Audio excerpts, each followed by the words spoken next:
उसका कार्य सफल हो जाएगा। हमारे बुजुर्ग कहते थे भरा हुआ कलश देखा जाता है तो जल चढ़ाकर जब आप आ रहे, इसलिए हम कथा में भी कहते हैं कोई शंकर जी के मंदिर जाने वाला, शिव जी पे जल चढ़ाने वाला, शंकर को एक बेलपत्र चढ़ाने वाला, शिव तत्व को जानने वाला, शंकर की कथा सुनने वाला कहीं से निकल कर जा रहा हो, उसका केवल मुख का दर्शन कर कर आप चले जाओ किसी काम के लिए, आपका कार्य वो सफल होकर ही मानेगा। केवल वो शिव के मंदिर से आ रहा था, वो केवल थोड़े दिन की दूल्हा दुल्हन का अकड़ है। पर शिव महापुराण की कथा कहती है जो शंकर के मंदिर जाता है, शिव के द्वार जाता है, रोज प्रतिदिन शंकर के मंदिर में जाकर एक लोटा जल चढ़ाता है या उसकी चौखट का दीदार कर कर दर्शन कर कर चला जाता है, वो उसको अकड़ नहीं रहती। वो शंकर का जो भस्म शिव के शरीर पर रहती है, वो भस्म की चमक उसके चेहरे पर जीवन भर रहती है। जीवन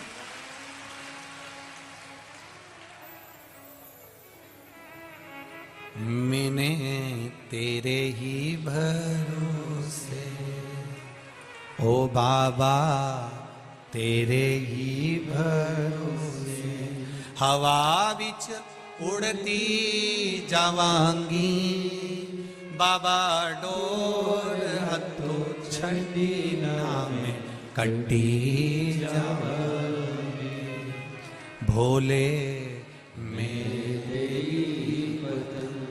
शंभो मैं तेरी पतंग हवा बिच उड़ती जावांगी बाबा डोर हथो छड़ी ना मैं कट्टी जावांगी। भगवान शिव की कथा कर, आपका विश्वास जागृत हुआ है।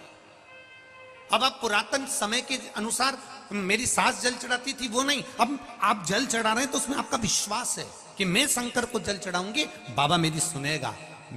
मेरा पिता मेरा बाबा अभी बैठा है,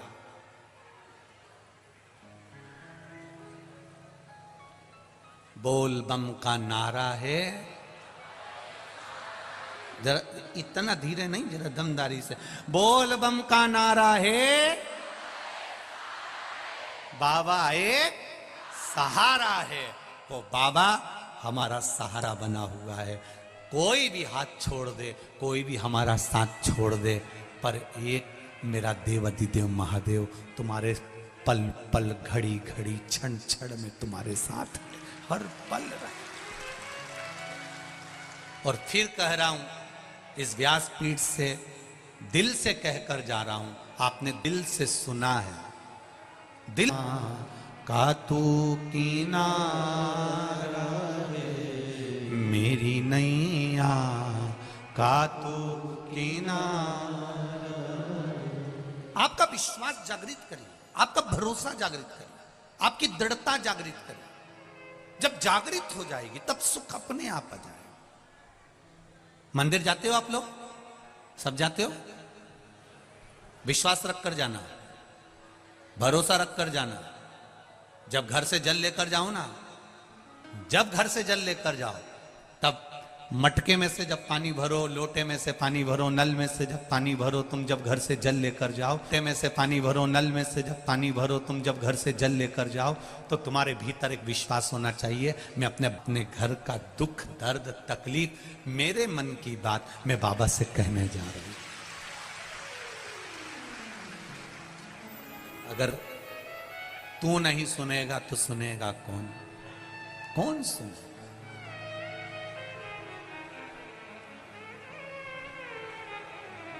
अगर तू नहीं सुनेगा तो सुनेगा कौन?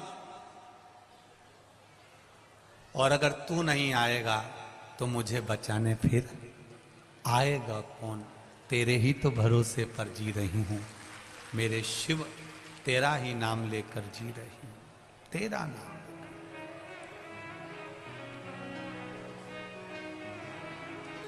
का बल बढ़ जाता है। शिव महापुराण की कथा कह रही है, भगवान शंकर का चरित्र कहता है। आज बहुला गाय अपने बेटे मनोरथ को दूध पिला रही है। मनोरथ को दूध दे।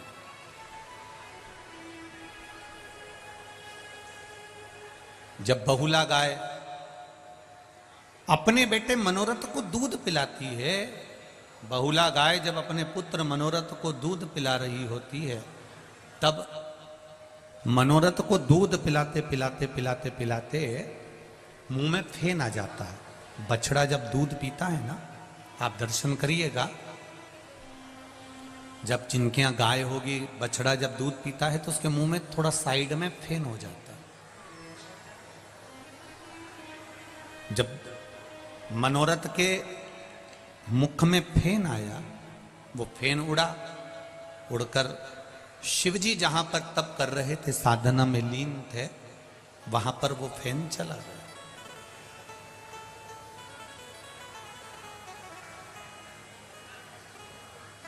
शिवजी को चढ़ने वाली सारी वस्तुएं झूठी हैं। मेरे भोलेनाथ जी कहते हैं, तुमने दूध चढ़ाया, वो भी गाय के बछड़े का झूठा है। फूल चढ़ाया, वो भौरे का झूठा है। मीठे का भोग लगाया, वो चीटी चीटा मक्खी का झूठा है।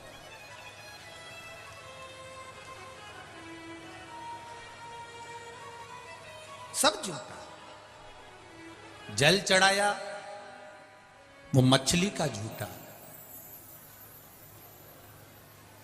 जितनी भी वस्तु हम भगवान शंकर को दे रहे हैं, वो सब झूठी है। शिव जी कहते हैं ये सारी वस्तुएं झूठी है। ये ब्रह्मा जी भी कह रहे हैं भगवान विष्णु को, भगवान नारायण से कह रहे हैं ब्रह्मदेव कि शंकर भगवान को जो भी चढ़ा वो सब झूठा है, शिव जी को जो चढ़ा वो झूठा है। इसके बाद भी शंकर भगवान राजी रहते हैं अपने भक्तों से। शिव जी उसके बाद भी राजी रहते हैं अपने भक्तों से। उसका कारण क्या है? शिव महापुराण कहती है उसका केवल एक कारण है। शंकर भगवान ने ब्रह्मा जी से कहा, ब्रह्मदेव तुम कहते हो कि मुझे चढ़ी हुई सारी वस्तु झूठी है, पर एक बात शंकर भगवान ने ब्रह्मा जी से कह दिया, सब झूठा है, पर जो मुझे चढ़ाने आया है उसका दिल सच्चा है। जो मुझे समर्पित करने आया है उसका आत्मा, उसका मन, उसका चित्त सच्चा, उसका हृदय सच्चा। अब आप लोग अगर आए हो,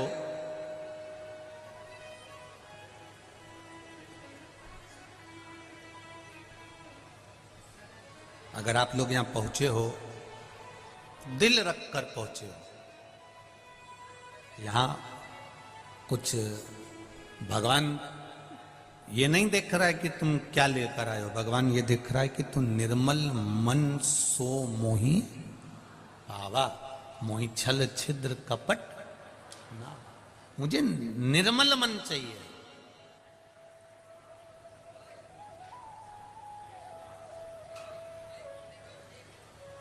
मुझे निर्मल चित्त चाहिए।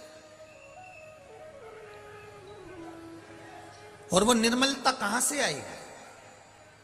वो कहीं दूसरी जगह से प्रकट होने वाली नहीं है। वो कहीं दूसरी जगह से प्राप्त नहीं होगी। वो निर्मलता आपका जो कोमल भाव है, मन है, हृदय है, चित्त है, भगवान की अविरल भक्ति है, बस उसी से प्राप्त हो।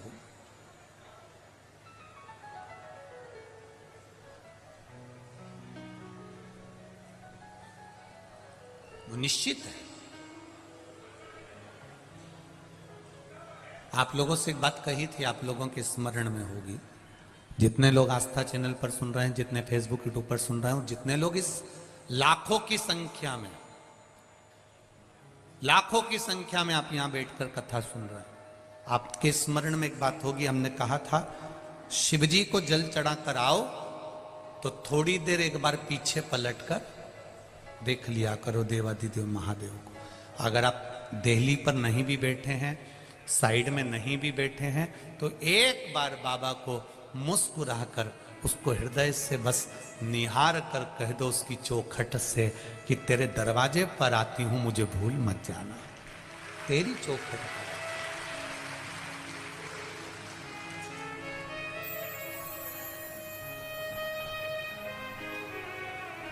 मुझे भूलना नहीं।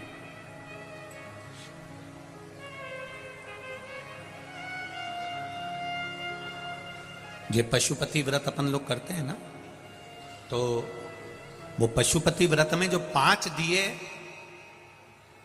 शंकर जी के मंदिर में जब अपन रखते हैं 6 दिए, उसमें से रखेंगे 6 दिए। आप जमीन पे आपको रखना पड़ेंगे 6 दिए, जलाना पड़ेंगे 5, भोग लगेगा 3 हिस्से में, 2 हिस्से मंदिर में छूटेंगे, 5 दिए मंदिर में छूटेंगे, 1 हिस्सा थाली में रखाएगा। जो दिया तुमने लगाया नहीं है, जलाया नहीं है, वो भी थाली में रखाएगा। पूजन करने के बाद जब अपने घर में आते हैं, घर के अंदर प्रवेश करते समय सीधे हाथ पर, अंदर नहीं, घर के बाहर सीधे हाथ पर उस दिए को जलाया जाता है। कौन से नंबर का दिया? जम के बोलो जरा। 6ठे नंबर का दिया। क्यों जलाते हैं उसको? उसका कारण क्या है? अगर आप शिव महापुराण पढ़ेंगे और गीता प्रेस गोरखपुर की शिव महापुराण को निकालेंगे, या स्कंद पुराण पढ़ेंगे, लिंग पुराण पढ़ेंगे, या नर्मदा पुराण पढ़ेंगे, तो उसमें निकलता है कि पाशुपत्य व्रत की महत्वता, पाशुपत्य अस्त्र की महत्वता, पाशुपति अस्त्र की महत्वता, ये सब उसके अंतर्गत आ जाता है। उसका मतलब क्या होता है? आपने मंदिर में दिया रखा और वापिस उठाया, उठाकर लेकर गए, घर के दरवाजे पर जलाया, अर्थात भगवान की साक्षी में, नंदी की साक्षी में पूजन कर कर आप भगवान को अपने दरवाजे की रोशनी दिखाने के लिए कि मेरा द्वार, आप जहां निकलेंगे मेरा दरवाजा यहां पड़ता है जहां दिया लगा रहे हैं, आप आइए। और सरल भाषा में समझ जाओ, कोई व्यक्ति आता है तो अपना कार्ड देता है, हम इसमें नौकरी करते हैं, हमारा ये भाव है, हम इसमें हैं, हम उसमें हैं, हमारी ये पोस्ट है, हम इसमें काम करते हैं। उसने अपना कार्ड दिया, कार्ड में एड्रेस लिखा रहता है। तो आप अगर कानपुर आओ गुरुजी तो ये मेरा कार्ड है, आप आ जाना। आप अगर अयोध्या आओ महाराज जी तो आप आ जाना। आप सीओर आओ तो आ जाना, ये मेरा कार्ड है, ये मेरा एड्रेस है। उसी तरह ये 6ठे नंबर का और 5 जो दिए तुमने जलाए हैं पशुपति व्रत में, ये दिए नहीं है, ये तुम्हारे घर का एड्रेस है जो बाबा को बताकर जा रही हो कि मेरे दरवाजे पर पहुंचना है। आप आओ मेरे द्वार पर बाबा। आपकी दम लगा दी उन्होंने, 7 लाख 7.5 लाख के करीब में लोग पहुंचे गए कथा। जरा विचार करिए, कड़कती धूप, दोपहर का समय,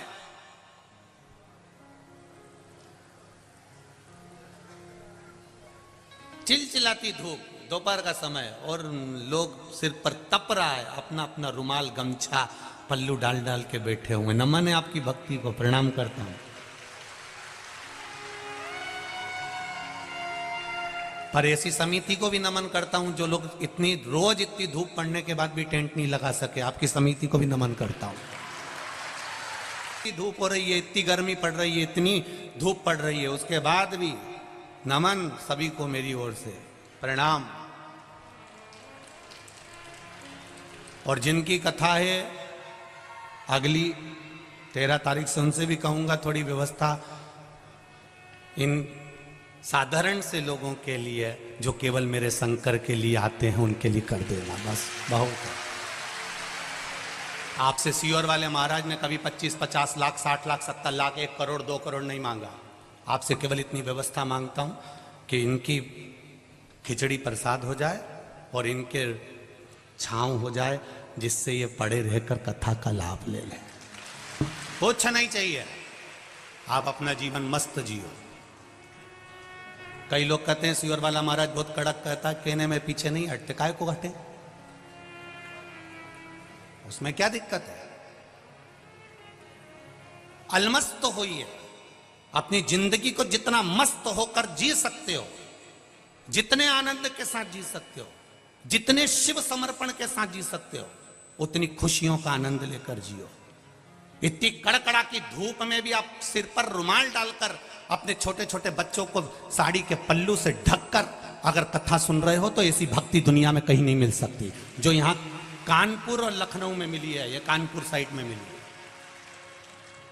ये कानपुर के श्रोता अभी रास्ते में हम आ रहे थे तो हमसे पूछ रहे थे, भैया जी आपको कैसा लगा? मैंने कहा कानपुर की ये गंगा मां के तट की पावन धरा के जितने ये श्रोता भाई बहन हैं, इनके जैसा प्रेम दुनिया में कहीं नहीं मिला। इतना प्रेम है इनके।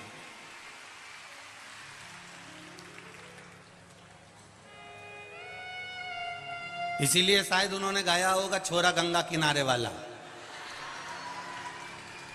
ये आत्मीय प्रेम है तुम्हारा।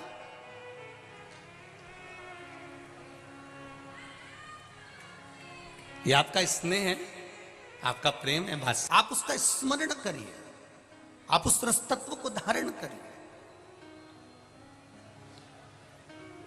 आप उस भक्ति को धारण करिए, आपको सुख का अनुभव होगा। एक बात और अच्छे से याद रखिएगा, कहीं लग जाए आपकी जिंदगी में कि अब मेरा जीवन बहुत नरक सा निकल रहा है, बहुत कष्टमय निकल रहा है, ये बेलपत्री लेना। इस बेलपत्री के बीच वाले पत्ते पर पीला चंदन लगा लेना। कितना लगाना है? बीच वाला जो पत्ता है उस पर पीला चंदन। जब आपको लगे कि मेरा जीवन बहुत कष्टमय है, अब ये रोग, अब ये कष्ट दूर ही नहीं हो रहा, अब ये आए दिन तकलीफ पर तकलीफ बढ़ती जा रही है, आए दिन रोग बीमारी, पैसा घर में बच नहीं रहा, बहुत कष्टमय जीवन है, इसमें लगाओ पीला चंदन बेलपत्री की बीज पत्ती पर। महाराज, और बीज पत्ती पर जब चंदन लग जाए, लगने के बाद में ये दोनों पत्ती पर लाल चंदन लगा लीजिए।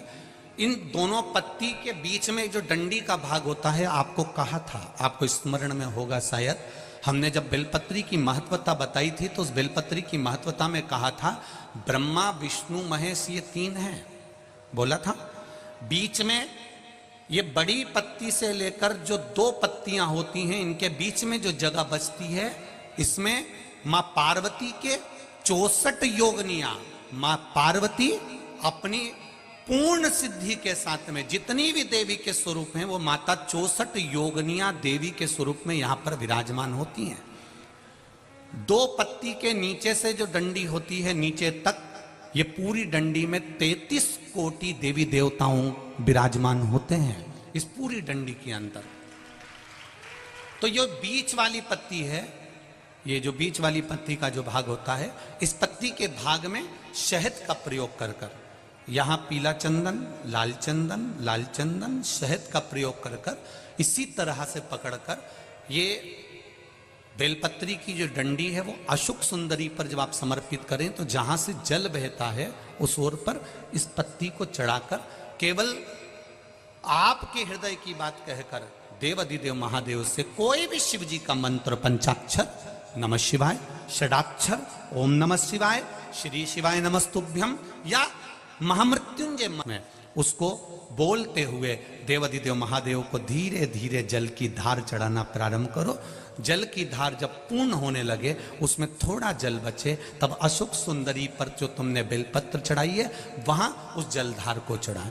ये प्रयोग आपको केवल सोमवार की अष्टमी पढ़ने पर ही करना है। कौन से दिन करेंगे? जम के बोलिए जरा।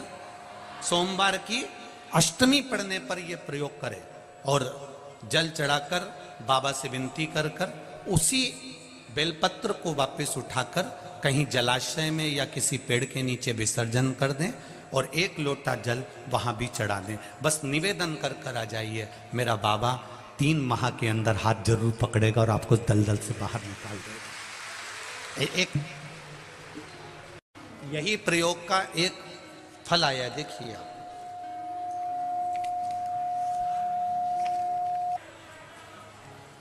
जल वही है, गुलाब वही है, पत्ती वही है, बेलपत्र वही है, मंदिर वही है।